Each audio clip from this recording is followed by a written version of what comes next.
Kidney cancer হলো silent killer, অর্থাৎ ছোট যদি টিউমার বা ক্যান্সার থাকে কিডনি ক্যান্সার কোনো উপসর্গই করবে না। যদি কিডনি টিউমারটা বড় হয়ে যায়, কিডনির মাংসের মধ্যে ঢুকে ভিতরের দিকে কিডনির নালি পর্যন্ত পৌঁছে যায়, তখন পেশাবের সাথে রক্ত যেতে পারে।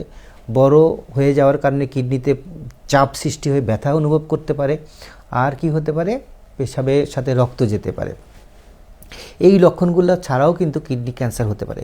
এজন্য আমরা বলে থাকি যে কোনো মানুষের বয়স 40 পার হওয়ার পরপরই একটা করে পেটের আল্ট্রাসাউন্ড করে নেওয়া দরকার, তাহলে কোনো কোথাও কোনো টিউমার বা ক্যান্সার জাতীয় কিছু আছে কিনা ডিটেক্ট করা যায়। কাজেই এই পদ্ধতিতে যাওয়ার আগে, চিকিৎসায় যাওয়ার আগে কিন্তু দেখা যায় যে কিডনি ক্যান্সার ছোট হলে কোনো উপসর্গ হচ্ছে না, ওই রুগী বা ওই ব্যক্তি অন্য কোনো উপসর্গের কারণে ডাক্তারের কাছে গেল, উনি পরীক্ষা নিরীক্ষা করে দেখলেন যে একটা ছোট্ট টিউমার দেখা যাচ্ছে। কিডনি ক্যান্সার কীভাবে আমরা শনাক্ত করব? কিডনি ক্যান্সার মানে কি? আমরা প্রথমে বলছি যে কিডনি ক্যান্সারটা হলো সাইলেন্ট কিলার, অর্থাৎ কিডনির মাংসের মধ্যে যদি কোনো টিউমার বা ক্যান্সার হয়, তাহলে ছোট্ট টিউমার যদি হয় তাহলে কিন্তু এটা কোনো উপসর্গ নাও করতে পারে। অন্যান্য পরীক্ষা, অন্যান্য রোগের কারণে পরীক্ষা নিরীক্ষা করতে গিয়ে দেখা গেলো কিডনিতে ক্যান্সার, তখন অবশ্যই কিছু পরীক্ষা নিরীক্ষা করে কনফার্ম করতে হবে যে এটা এই টিউমারটা কি ক্যান্সার কিনা। তখন আমরা আল্ট্রাসাউন্ডের পাশাপাশি একটা সিটি স্ক্যান করে থাকি। এই সিটি স্ক্যানকে বলা হয় contrast enhance CT scan of kidney ureter bladder region.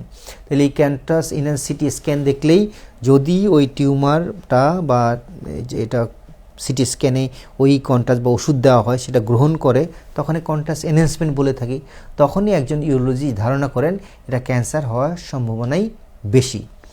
এই ক্যান্সার সম্ভাবনা বেশি হলেই তখন আমরা রোগীর সাথে কথাবার্তা বলে এটা অন্য কোথাও আছে কিনা সেটা নির্ধারণ করে চিকিৎসায় চলে যাই। কিডনি ক্যান্সার দুরকম হতে পারে, কিডনির মাংসের মধ্যে ক্যান্সার বা টিউমার, অথবা কিডনির ভিতরে যে আবরণ সেখানে ক্যান্সার। কিডনির উপরে মানে কিডনির মাংসে যদি ক্যান্সার হয়ে থাকে, আমরা যদি পরীক্ষা নিরীক্ষা করে বুঝতে পারি এটা ক্যান্সার, তাহলে আগের দিনে যেন পেট কেটে অপারেশন করা লাগতো, কিন্তু আধুনিক চিকিৎসা পদ্ধতিতে পেট কাটার কোনো প্রয়োজন নাই। সেটা শুধুমাত্র ফুটো করে, 3টা ফুটো করে আমরা ল্যাপারোস্কোপির মাধ্যমে ছোট টিউমারগুলো কিডনি থেকে টিউমারটা শুদ্ধ আলাদা করে ফেলতে পারি।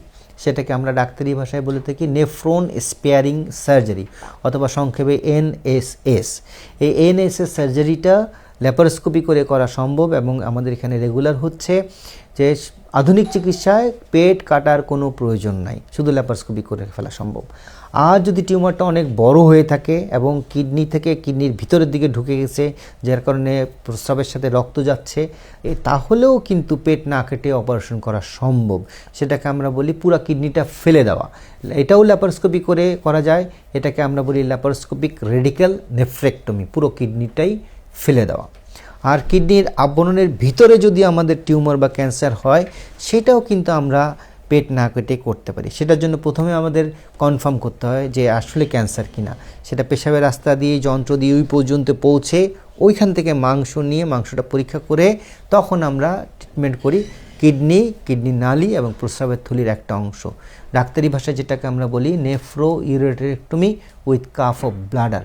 এই পুরো অপারেশনটাই কিন্তু ল্যাপারোস্কোপি করে করা যায়। কিডনি রোগীদের ক্ষেত্রে, কিডনি ক্যান্সারের রোগীদের ক্ষেত্রে কিডনি অপারেশন করে ফেললেন, তাহলে ওনার পরবর্তী অবস্থানটা কি হবে?